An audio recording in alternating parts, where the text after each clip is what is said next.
Ethical Perspectives on the News is produced by the Interreligious Council of Linn County, which is solely responsible for its content. The views and opinions expressed on this program do not necessarily reflect those of the staff and management of KCRG TV9. Good morning and welcome to Ethical Perspectives on the News. My name is Diehl. I currently serve on the board of the Interreligious Council as the Vice President, and I'm also the President of the Humanists of Linn County. On this morning's show, we'll be discussing thinking critically about our news, and such an important topic in today's environment. And here to discuss this with us, I have three, I feel, highly qualified individuals to help us kind of work through this. So if you could just take a minute or so to introduce yourself and tell us why this is important to you.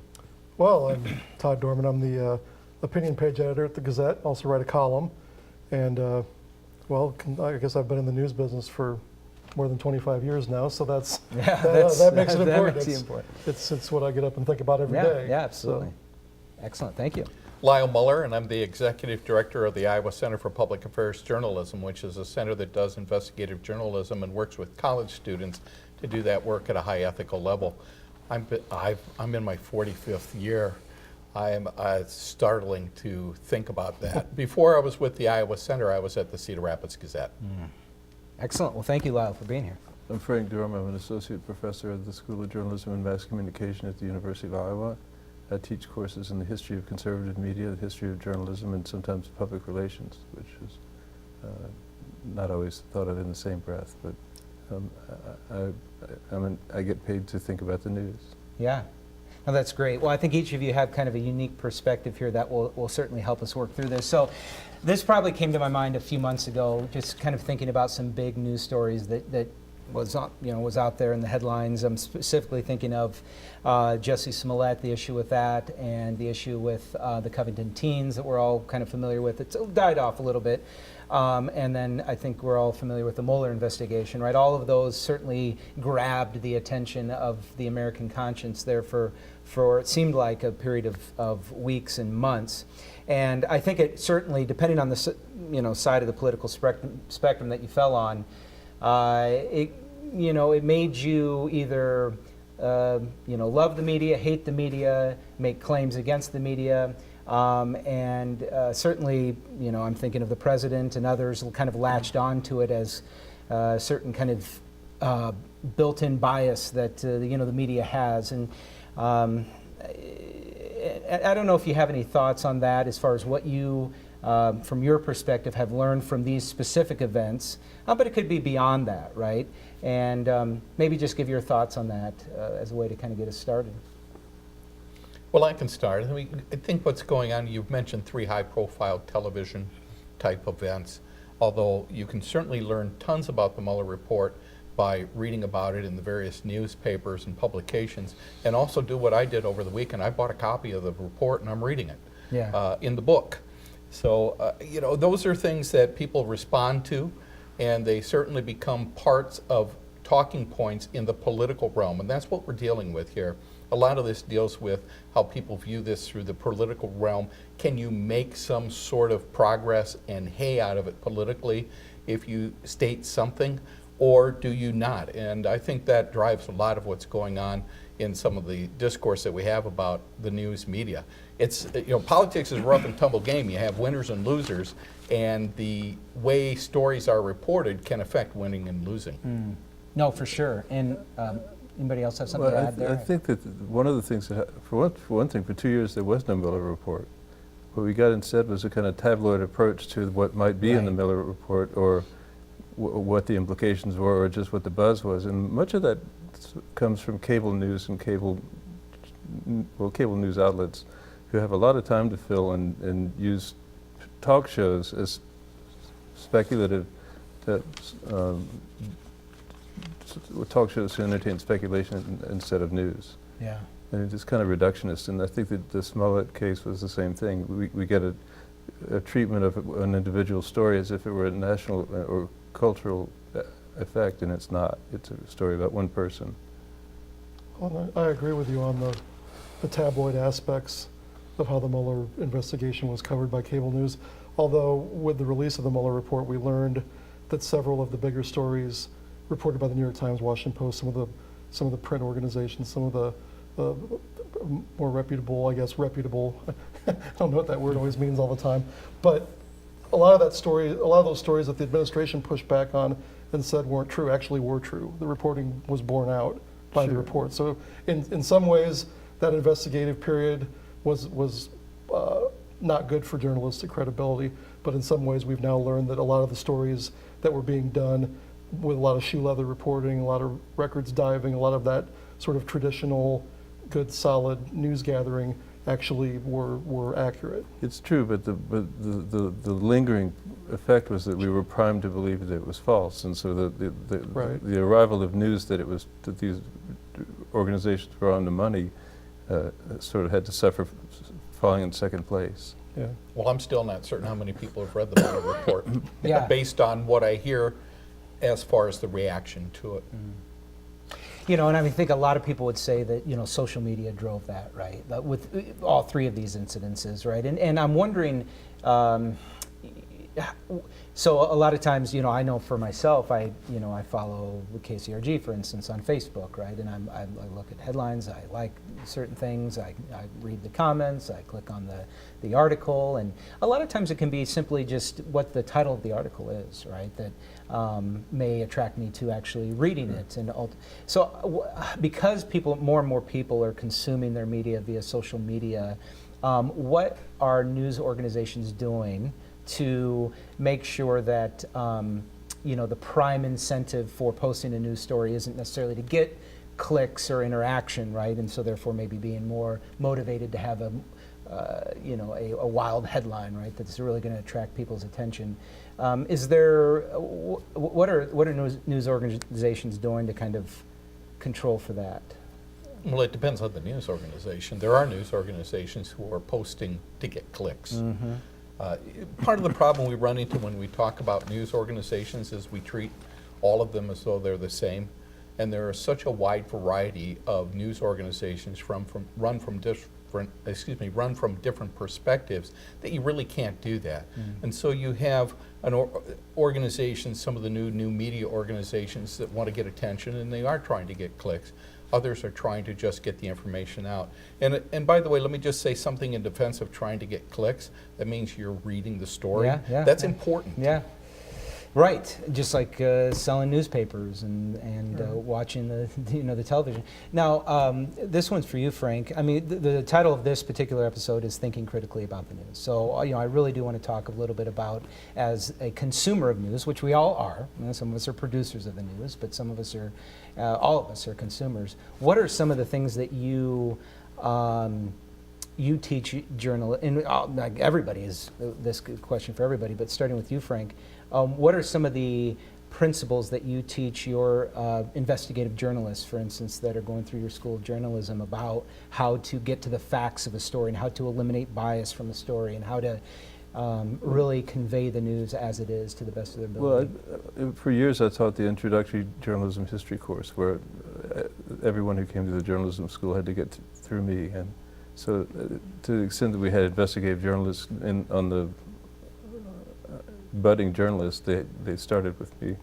I emphasize triangulation, verification of evidence, sort of traditional scientific method of being able to present evidence that you've vetted and compared to other points of evidence so that you can be sure that it's valid and that it's transparently presented with your name on it and the sources that you've referred to. And in principle, although not really in practice, any reader should be able to repeat the method and get the same information with the same meaning. And so there's a kind of transparency that professional journalists depend on, and they hang their ethical hats on it. And we thank you. And we talked about this earlier in the lobby, right? I think all of you kind of shared the behind the scenes method that you go through to kind of vet these stories before they're published and out there, right? And you have to maintain journalistic integrity, et cetera. But my kind of feeling is that's wonderful, but it does seem that there's not much visibility into that, and the average person on the street has no idea what it takes or what it takes to publish a story and how much vetting that goes into that. And Lyle, you kind of shared with your organization what you do with your investigative journalists. Could you share that a little bit with us? Well, before? what we do is we try to vet everything that's in that story. We'll go through a story paragraph by paragraph and make sure that the reporter has vetted the story. We'll do our own fact checking of it as well, independent of the reporter.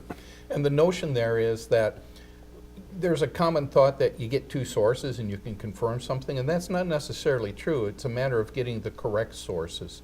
You can get two people who just have talked to each other, that's two sources, and they also might have incorrect information, whether on purpose or not. So you try to vet with more than, in our case, more than two sources, and you check it against written records that exist, and you also challenge that. And here's another level that we talk to our reporters about with whom we work, and I work with students on 14 different college campuses who do journalism in the first state of their life. And that is that you need to vet your sources also. How do you know you got the right source? How do you know that they are accurate?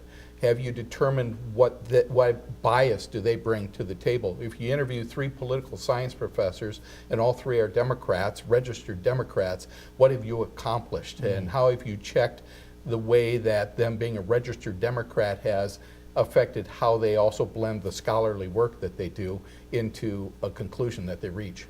Oh, that's very interesting. Todd, do you have anything to add there? Well, I mean, I'm the editor of the opinion page, so we have a lot of submissions that we print in our page are from people who aren't necessarily journalists. Mm-hmm. We get letters to the editor, we get guest columns from various organizations, just concerned local people in the community, people who have opinions on different issues.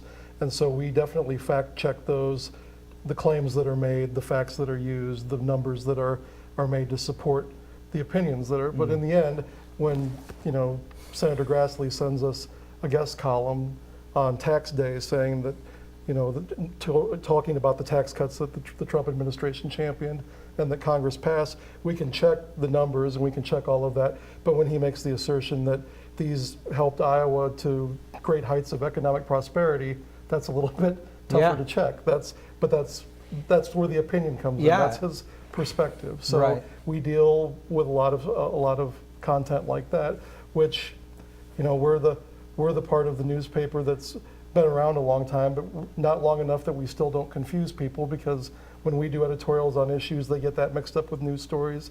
They get columns mixed up with news stories. So we have to explain that our role is different, and that's why we're on a separate page of the newspaper. Yeah. And we're not even really in the same room with the news reporters. We're in a different place. We don't collaborate with them on what we do. We're self-contained. So a lot of stuff I could ask there. I think there's generally, again, the feeling that, and there are some numbers that support this, that, journalists as a rule kind of skew liberal, right? Maybe for a variety of reasons. And then that kind of liberal bias works its way into our different media organizations. What would be your response to that? Do you agree that that's the case, and how do you kind of correct for that, especially in the case of an opinion column, right? Do you make sure that you have nice diversity amongst your opinions, or do we you? We do, and a lot of times when someone accuses somebody on the opinion page of bias, it's more that they disagree with what that person wrote more so than, bias within the context of news content is a much different animal than it is when you're just accusing someone of having a viewpoint different than yours. And so, we have people that read our content.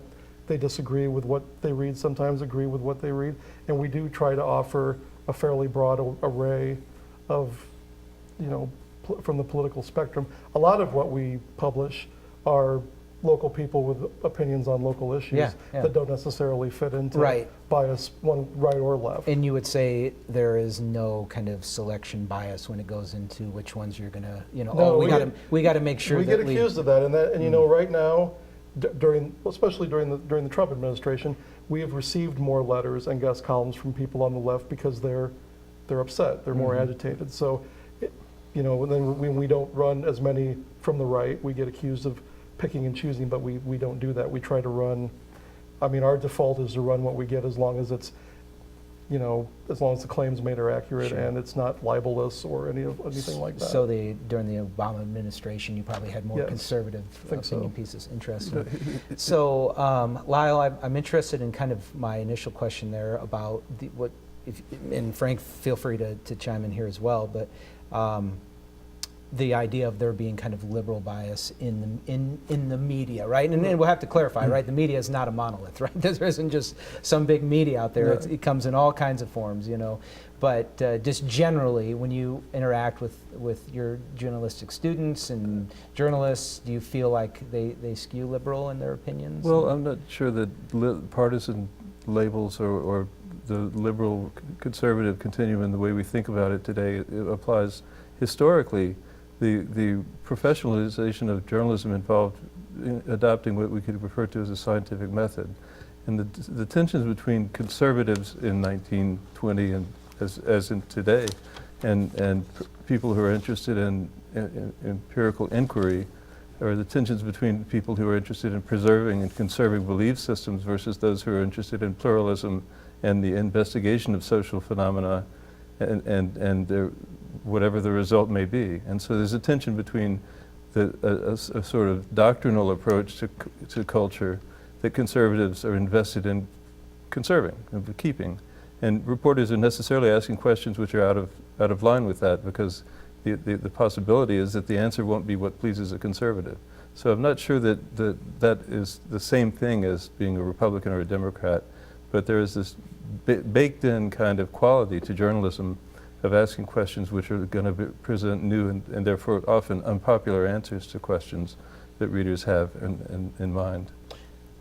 Right. One of the things that I think feeds into this is that people really don't see journalists doing journalism.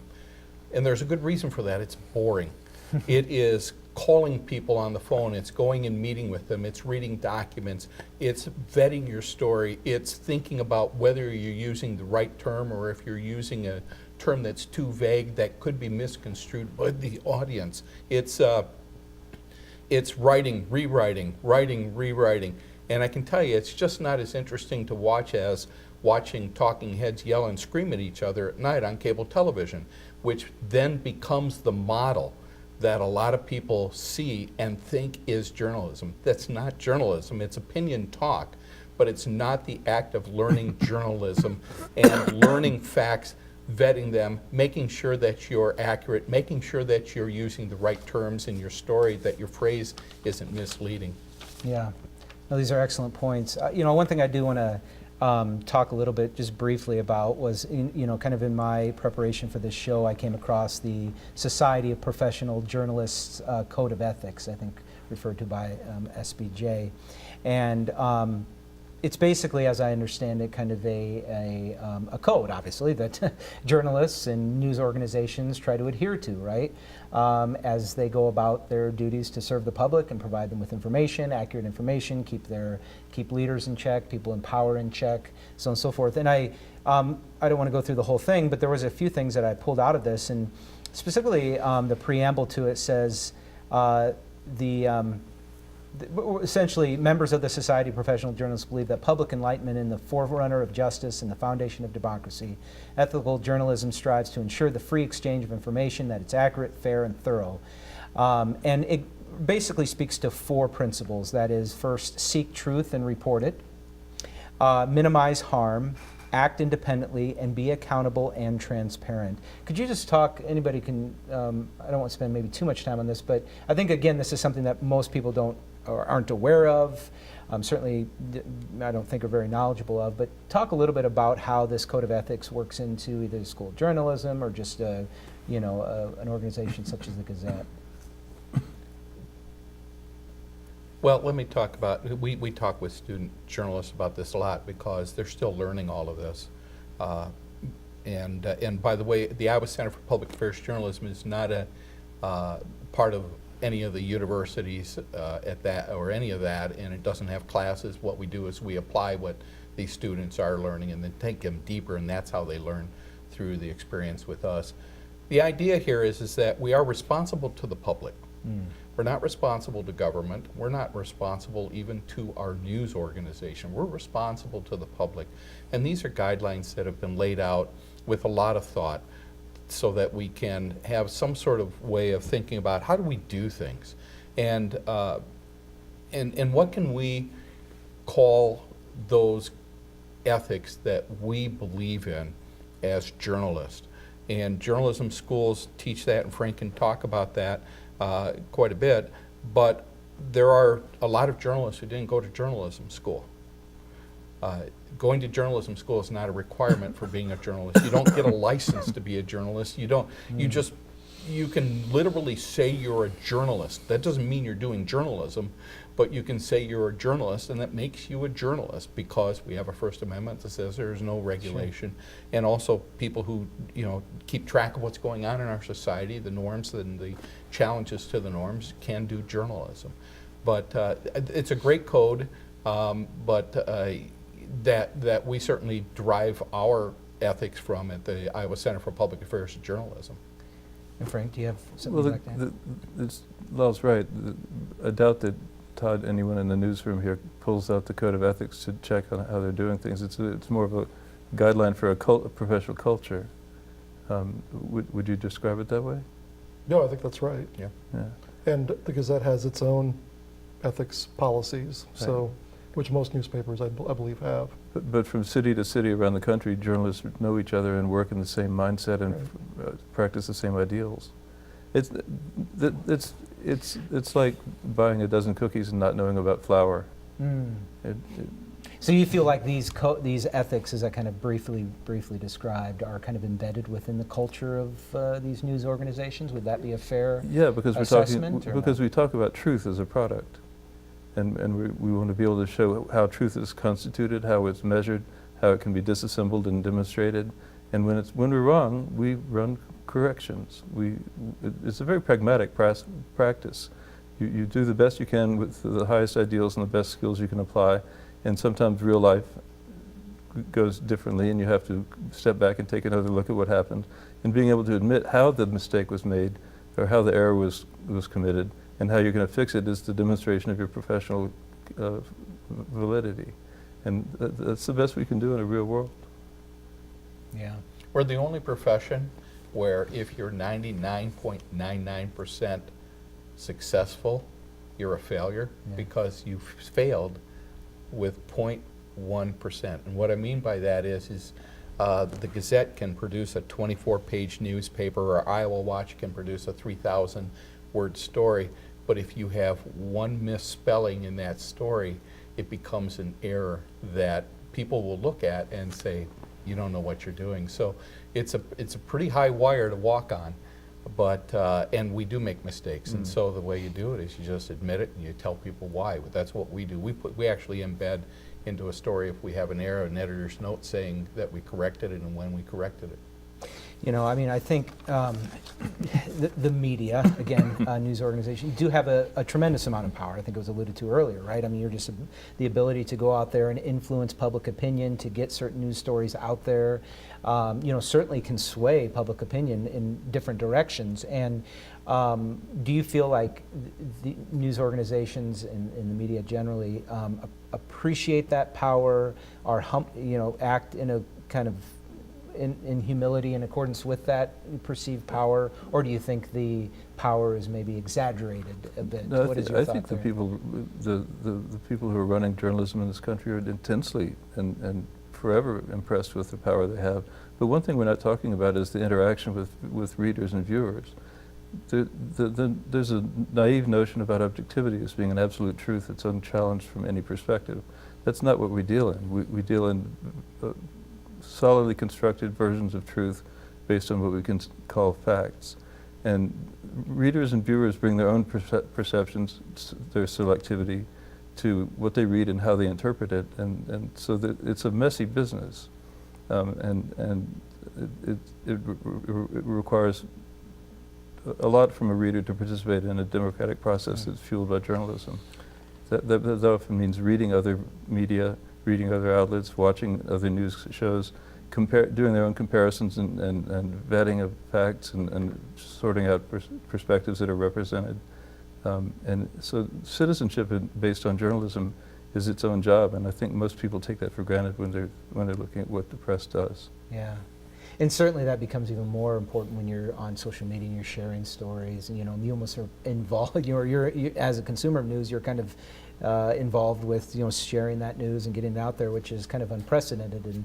And but we just have about 3 or 4 or 5 minutes left, and I want to kind of maybe go full circle back to how we originally started, which was these 3 kind of big stories that captured the attention of the United States there a while back. And maybe a little bit about, as consumers of news, putting that hat on, what are some things that we can do to, again, just think critically about our news, and again, being responsible with the news that we share with others, and how we think about it, and what are some maybe a few things that we could kind of hone in on that would help us as consumers of news to detect how many facts are being reported versus speculation. But I would go a step further. I would say worry less about those types of stories on the national scene like that you get from national media outlets, and think about your local news organizations, because none of those organizations at the national level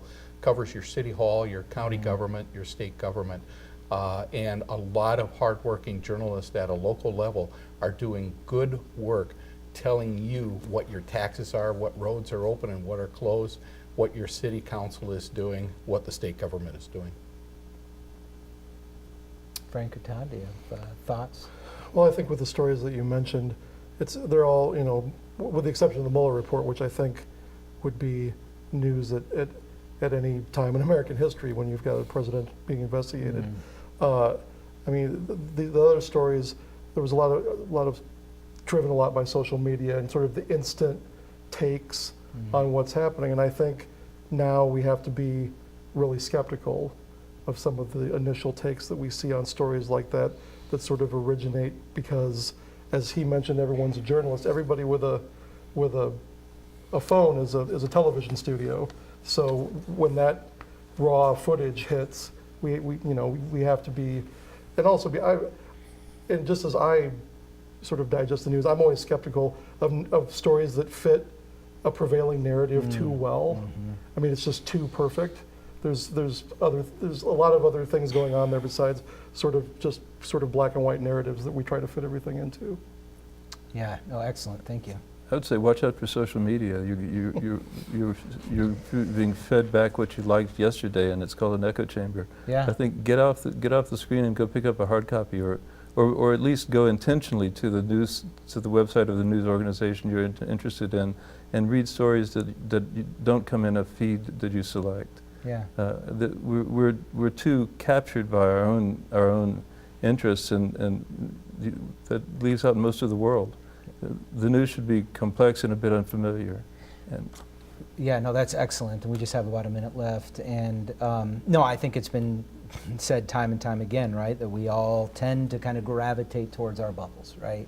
Even when we're trying to actively not do it, there's that human tendency to want to have our views reinforced, confirmed, and know that we're right. And I think we have to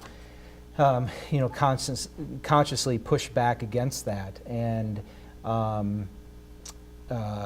make sure that we are feeling uncomfortable maybe sometimes with the story that we're reading because it doesn't fit our narrative, right? Read a story about someone who's not like you at all. Yeah.